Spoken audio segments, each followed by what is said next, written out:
இந்த நாளில் இறை வார்த்தையின் வழியாக கடவுள் நமக்கு தருகிற இரு செய்திகளை உள்வாங்கிக் கொள்வார். ஒன்று அன்பு, இன்னொன்று பயம். முதல் வாசகத்தில் அன்பை பற்றி நாம் வாசிக்கிறோம். ஸ்ட்ரெயிட் அன்பை பற்றி சொல்லலை, ஆனால் அந்த வாசகத்துக்குள் நுழைகிற போது அன்பை பற்றி சிந்திக்க நமக்கு அழைப்பு விடுக்கிறது.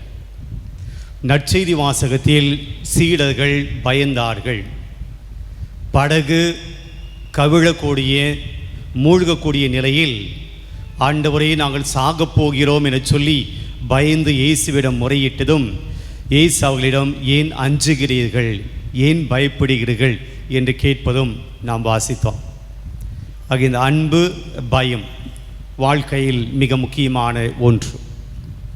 விவிலியத்தில் நாம் வாசிக்கிறோம், அன்பு இருக்கும் இடத்தில் அச்சத்துக்கு இடம் இல்லை. எங்கே அன்பு இருக்கிறதோ அங்கே பயத்துக்கு இடமில்லை. சும்மா சிம்பிளாக யோசிப்போம். நம்மை சுற்றி அன்பு செய்கிறவர்கள் இருக்கிற போது, நம்மை சுற்றி நம்மை அன்பு செய்யக்கூடிய நபர்கள், நண்பர்கள், உறவினர்கள், சொந்தக்காரர் எல்லாம் இருக்கிற போது நமக்கு பெருசாக பயம் இருக்காது. நம்ம கூட இருக்கவங்க பார்த்துப்பாங்க என்று சொல்லி. அன்பு இருக்கும் இடத்தில் அச்சத்துக்கு இடமில்லை. நம்ம யாரும் அன்பு செய்யவில்லை, நம்முடைய அன்பை யாரும் ஏற்றுக்கொள்ளவில்லை, நம்ம யாரையுமே கரிசனையோடு கருணையோடு பார்க்கவில்லை. நான் தன்னந்தனியாக இருக்கிறேன், தனியாக இருக்கிறேன், எனக்கென யாருமே இல்லை, எனக்கென உறவுகள் இல்லை, நண்பர்கள் இல்லை, நான் ஒரு தன்னந்தனியாக அனாதையாக இருக்கிறேன் என்றால் நிச்சயமாக அவருடைய வாழ்க்கையிலே பயம் உண்டு. நாளைக்கு என்ன ஆகுமோ ஏதாகுமோ, ஏதாவது பிரச்சனை துன்பம் வந்தால் எனக்குன்னு யாருமே இல்லையே, நான் யாரை போய் கேட்கறது என்ற பயம் உண்டாகும். அன்பு இருக்கும் இடத்திலே அச்சத்துக்கு இடமில்லை. பிரியமான இன்றைய முதல் வாசகத்துக்கு நாம் செல்வோம். அன்பை பற்றி பேசுகிற ஒரு வாசகமாக நான் பார்க்கிறேன். ஆமோஸ் எழுதிய புத்தகத்திலிருந்து நாம் வாசிக்கிறோம். ஆமோஸ் இறைவாக்கினர் ஒரு கடுமையாக பேசக்கூடிய போதிக்கக்கூடிய ஒரு மனிதராக இருக்கிறார். அவருடைய புத்தகத்தை நாம் படிக்கிறோம், மிக வன்மையாக கண்டிக்கிறார். எனக்கு என்ன நடக்கிறது? நாம் 3ஆம் அதிகாரத்திலிருந்து வாசித்திருக்கிறோம். 4ஆம் அதிகாரத்துடைய தொடக்க வார்த்தைகளை வாசித்திருக்கிறோம். 11, 12 முதல் வாசித்திருக்கிறோம். என்ன நடக்கிறது? ஒரு 6 காரியங்களை ஆமோஸ் முன்வைக்கிறார். இது இல்லைன்னா இது நடக்காது, இது இல்லாமல் இது நடக்குமா என்று சொல்லி ஒரு 6 காரியங்களை முன்வைக்கிறார். முதல்ல, தங்களுக்குள் உடன்பாடு இல்லாத இருவர் ஒன்றா போவாங்களா? போவாங்க. கணவன் மனைவி உடன்பாடு இருக்காது, ஆனால் ஒன்றா தான் போயிருப்பாங்க. ஆனால் பொதுவாக நாம் பேசுகிற போது 2 பேரும் ஒரே மனநிலையில் ஒரே உள்ளத்தோடு அவர்கள் செல்லுவதென்றால் அவர்கள் உடன்பட்டு போகணும். 2 பேரும் சண்டை போட்டிருந்து உடன்பாடு ஒன்றா போக முடியாது. சண்டை போட்டு கொண்டு இருக்கிறவர்கள் 2 பேரும் வெவ்வேறு மனநிலையில் இருக்கக்கூடியவர்கள் ஒன்றா போக முடியாது. ஆக தங்களுக்குள் உடன்பாடு இல்லாமல் இருவர் சேர்ந்து போக முடியுமா? இதான் முதல்ல ஆமோஸ் சொல்கிறார். ஆக இவர் போனால் அவரும் போவார். ஏன்னா 2 பேரும் உடன்பட்டு போகிறார்கள், ஒன்றா போகிறாங்க. ஸோ முதல்ல, தங்களுக்குள் உடன்பாடு இல்லாதவர்கள் இருவர் சேர்ந்து நடப்பார்களோ? ஒன்று. 2வது, இறை அகப்படாமல் இருக்கும்போது காட்டில் சிங்கம் கர்ஜிக்குமோ? எனக்கு தெரியாது, நான் தான் முதல் தடவை இன்றைக்கு தான் வாசிக்கிறேன். இறை அகப்படாமல் இருக்கும்போது காட்டில் சிங்கம் கர்ஜிக்குமோ? கர்ஜிக்காது அப்படின்னு சொல்கிறார். இறை இல்லாமல், இறை தேடி எந்த மிருகம் தனக்கு முன்னாடி இல்லாமல் இருக்கும்போது சிங்கம் அமைதியாக இருக்கும். ஏதோ ஒரு விலங்கு மாட்டிக்கொண்டால், ஏதாவது விலங்கு ஒரு அகப்பட்டு கொண்டால், தனக்கு தீனி கிடைச்சிச்சு, தனக்கு சாப்பாடு கிடைச்சிச்சு, ஒரு விலங்கு மாட்டிச்சுன்னா அப்போ தான் சிங்கம் கர்ஜிக்குமா. அப்போ அவர் சொல்கிறாரு, இறை கிடைக்காமல் இருக்கிற போது சிங்கம் கத்தாது, இறை கிடைக்கும் போது தான் சிங்கம் கத்தும். இது 2வது. இது இருந்தால் இது நடக்கும். இறை இருந்தால் சிங்கம் கர்ஜிக்கும். 3வது, ஆமோஸ் இறைவாக்கினர் சொல்லுகிறார், உங்ககிட்ட கூட பைபிள் இருக்குல்ல, வாசிக்கலாமே. ஒன்றையும் பிடிக்காமல் ஒன்றையும் பிடிக்காமல் இருக்கையிலே குகையில் இருந்து எழும் சிங்கம் முழக்கம் செய்யுமோ. எதையும் பிடிக்காம, எந்த விலங்கு எதுவும் அடிக்காம இளஞ்சிங்கம் குகையில் இருந்து கர்ஜிக்குமோ, முழக்கம் செய்யுமோ. அப்போ எதாவது வேட்டையாடி அது கொண்டு வந்து குகையில் வைத்து தனக்குன்னு ஒரு தீனி கிடைக்கிற போது, சாப்பாடு கிடைக்கிற போது இளஞ்சிங்கம் கர்ஜிக்கும். இதெல்லாம் உங்களுக்கு முன்னாடி தெரியுமா? தெரிஞ்ச போல் அப்படியே அமைதியாக இருக்கிறீங்க.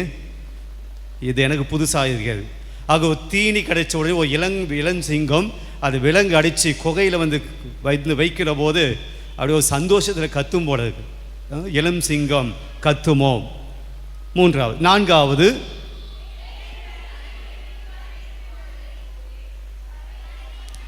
வேடன் தரையில் வலை விரிக்காதிருக்கிற போது, வலை எதுவும் போடாது இருக்கிற போது பறவை கண்ணியில் சிக்கிக்கொள்வது உண்டோ.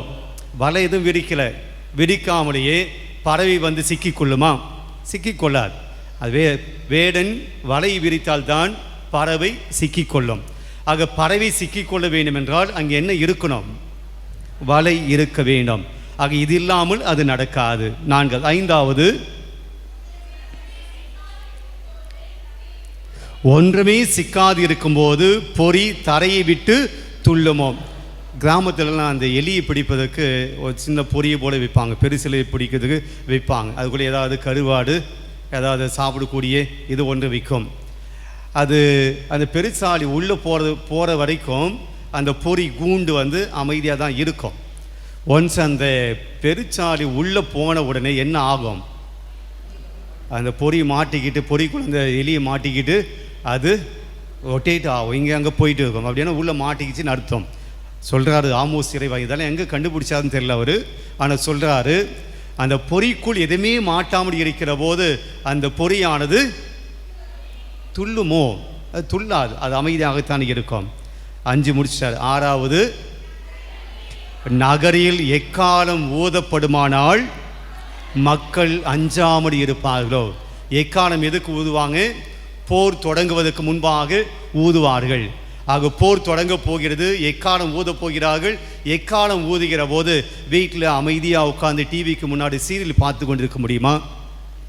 போர் தொடங்க போது ஒரு நாடு நம்முடைய நாட்டை அடிக்க போகிறாங்க, வீரர்கள் வர போகிறாங்க, உள்ளே வந்து சண்டை நடக்கும் போது நாம் வீட்டுக்குள்ளே ஜாலியாக சுண்டல் சாப்பிட்டுட்டு காஃபி சாப்பிட்டுட்டு டிவிக்கு முன்னாடி சீரியல் பார்த்துருக்க முடியுமா? என்ன ஆகும்? மக்கள் அஞ்சி நடுங்காமல் இருப்பார்களோ. சண்டை நடக்க போகும்போது மக்கள் பயப்படாமல் இருப்பார்களோ. இதை 6 சொல்லிட்டு 7வது ஒன்று சொல்கிறாரு, ஆண்டவர் அனுப்பவில்லை எனில் நகருக்கு தீமை தானாக வருமோ. நகருக்குள்ள தீமை தானாக வருமோ? ஆண்டவர் அனுப்பினால்தான் நகருக்குள் தீமை வருமோ?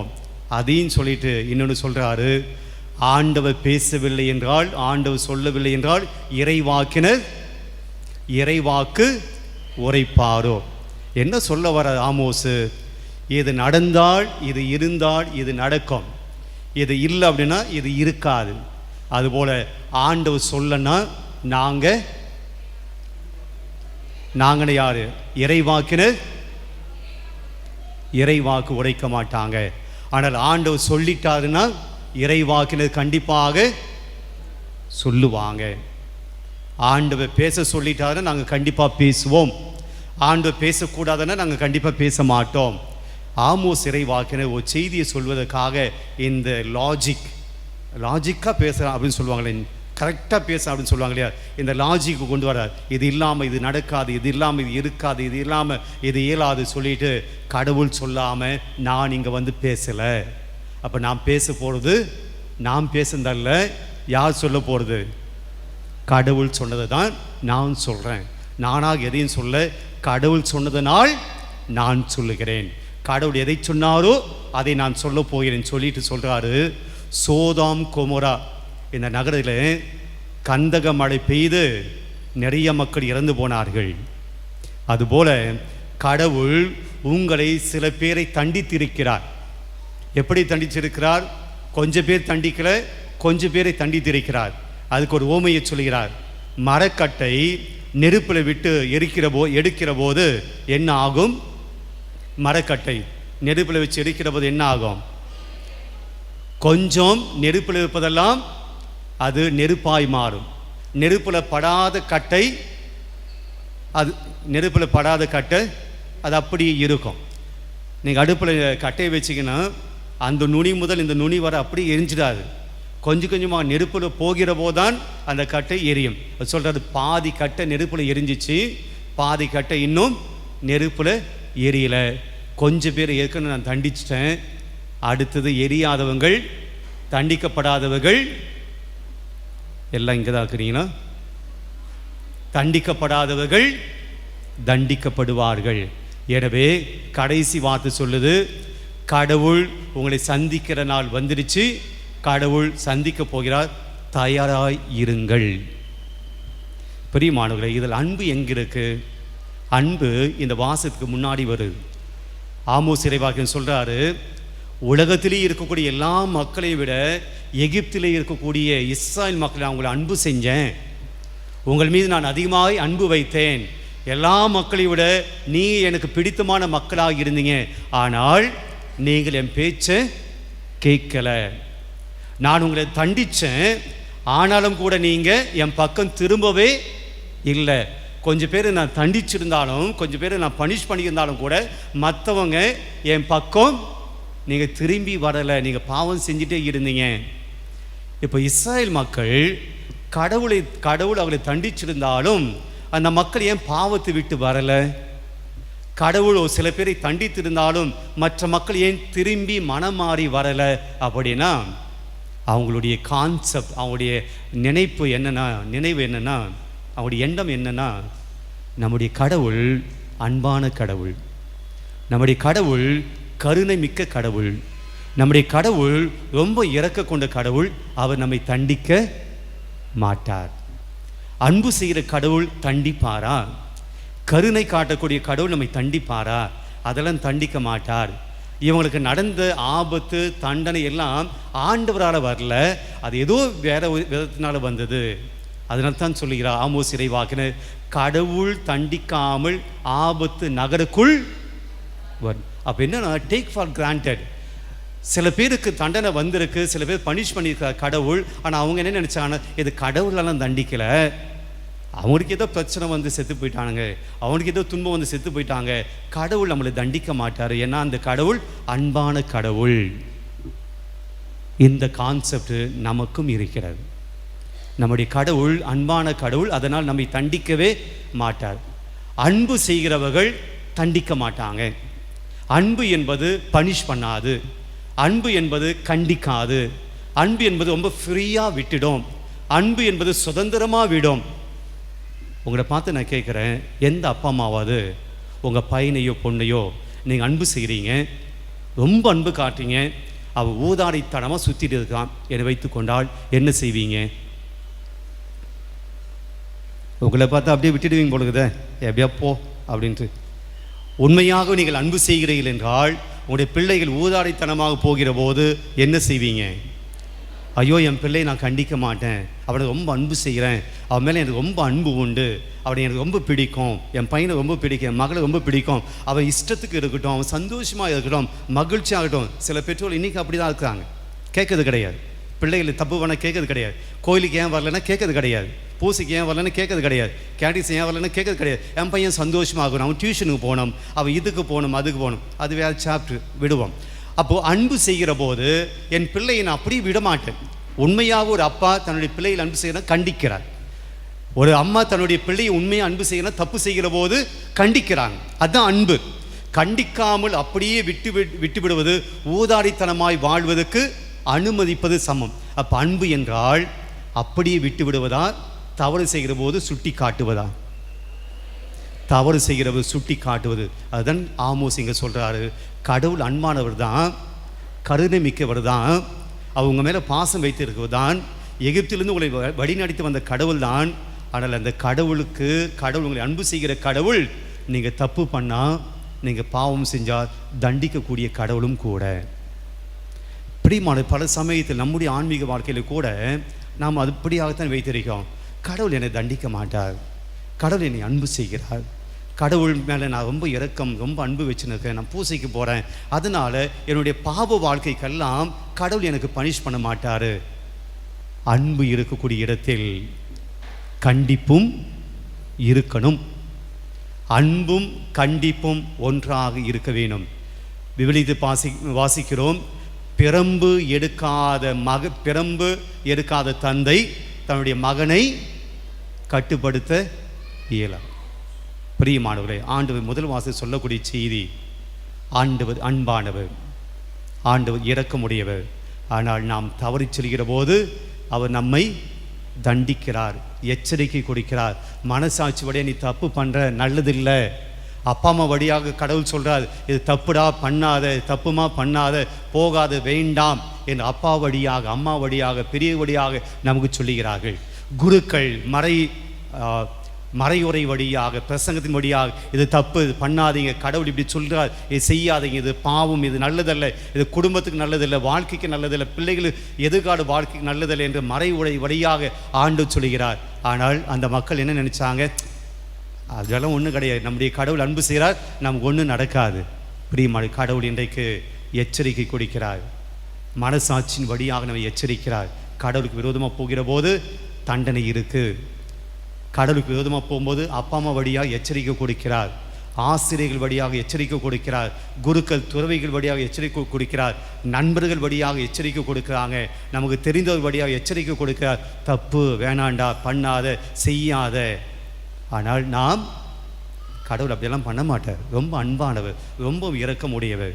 பிரியமானவரே, ஒருவேளை பாதி கட்ட நம்முடைய வாழ்க்கை பாதி கட்ட எரிஞ்சு போயிருக்கலாம், மீதி கட்ட தப்பிப்பதுக்குண்டான வாய்ப்பாக இருக்கிறது.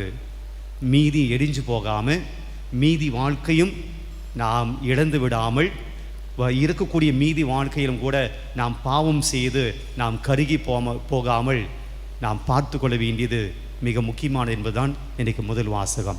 அச்செய்தி தான், அன்பு இருக்கிற இடத்துல தண்டனையும் இருக்கும். அன்புக்கு மாறாக நடக்கிற போது கடவுள் நமக்கு எச்சரிக்கை கொடுக்கிறார். சில சமயத்தில் சில துன்பங்களை கொடுத்து, சில பிரச்சனைகளை கொடுத்து, சில வருத்தங்களை கொடுத்து, சில காயங்களை கொடுத்து நம்ம எச்சரிக்கிறார். ரெண்டாவது வாசகம் நச்சரி வாசில்வோம், பயம். பிரியமானவர்களே, இங்கே இருக்கக்கூடிய பல பேர் ஏதோ ஒரு பயத்தில் நாம் இருக்கிறோம். சீடர்கள் சாக போகிறோம் என்று சொல்லி பயத்தில் இருந்தாங்க. இன்றைக்கி எல்லாருமே ஏதோ பயத்தில் இருக்கும். எனக்கு எந்த பயமே இல்லை அப்படின்னா நீ மனுஷனே இல்லைன்னு அர்த்தம். எனக்கு எதை பற்றி பயமே இல்லை அப்படின்னா நம்ம மனுஷனே இல்லைன்னு அர்த்தம். ஏனென்றால் குறைந்தபட்சம் நாம் சாவுக்காவது பயந்து கொண்டிருப்போம், வயதாகிறதே என்பதற்காக பயந்து கொண்டிருப்போம். நம்முடைய பிள்ளைகளுடைய நிலைமை, எதிர்காலம் என்ன ஆகுமோ என்ற பயம் கண்டிப்பாக இருக்கும். நாளைய தினத்தில் எனக்கு என்ன நடக்குமோ என்கிற பயம் இருக்கும்.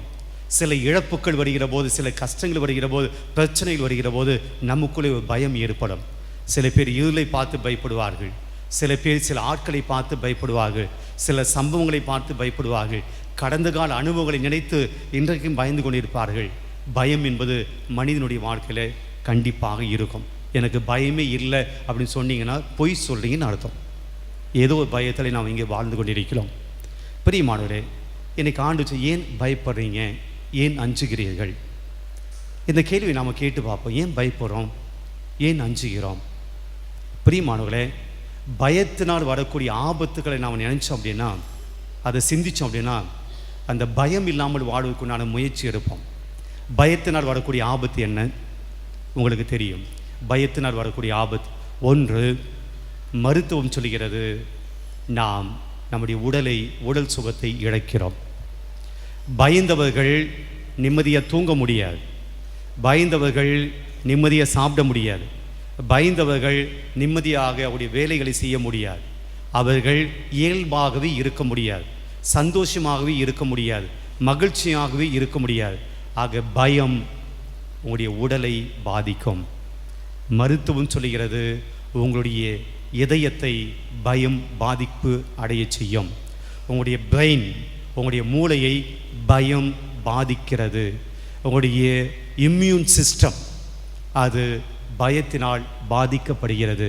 ஆக ஒட்டுமொத்தமாக நம்முடைய உடல் பயத்தினால் பாதிக்கப்படுகிறது. இந்த அனுபவம் எனக்கும் உண்டு.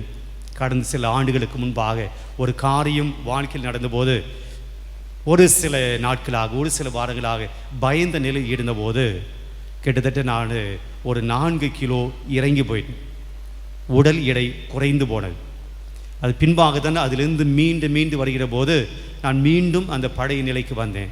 ஆக உடல் நிலை நம்முடைய பயத்தினால் பாதிக்கப்படும். ஒன்று.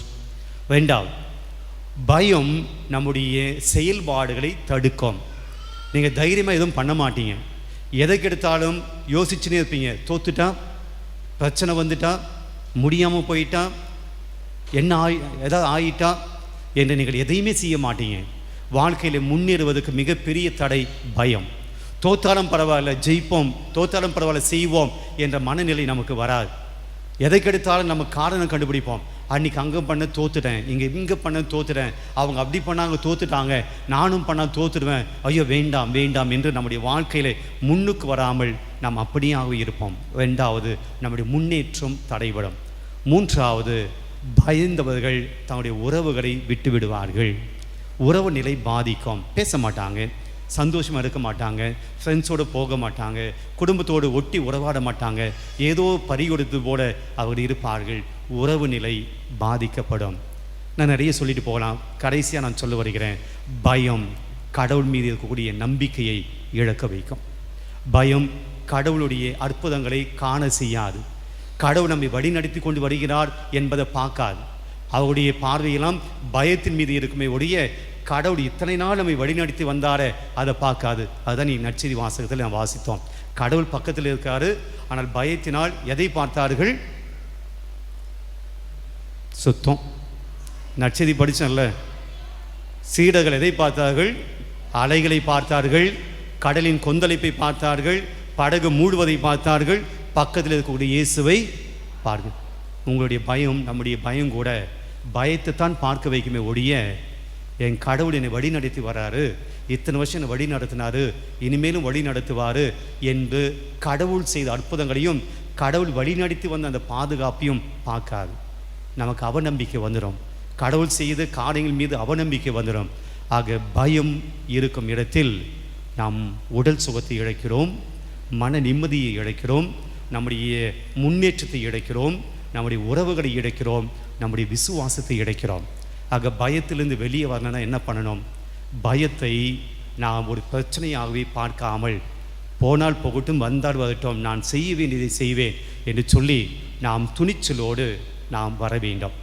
விவிலியம் சொல்கிறது, கடவுள் நமக்கு பயத்தினால் ஆன உள்ளத்தை கொடுக்கவில்லை, மாறாக நமக்கு கோழை உள்ளத்தை கொடுக்கவில்லை. கடவுள் நமக்கு கோழை உள்ளத்தை கொடுக்கவில்லை, மாறாக வலிமையை கொடுத்திருக்கிறார், தூய ஆவியை கொடுத்திருக்கிறார். இந்த நம்பிக்கையோடு நம்முடைய பயங்களிலிருந்து வெளியே வருவோம்.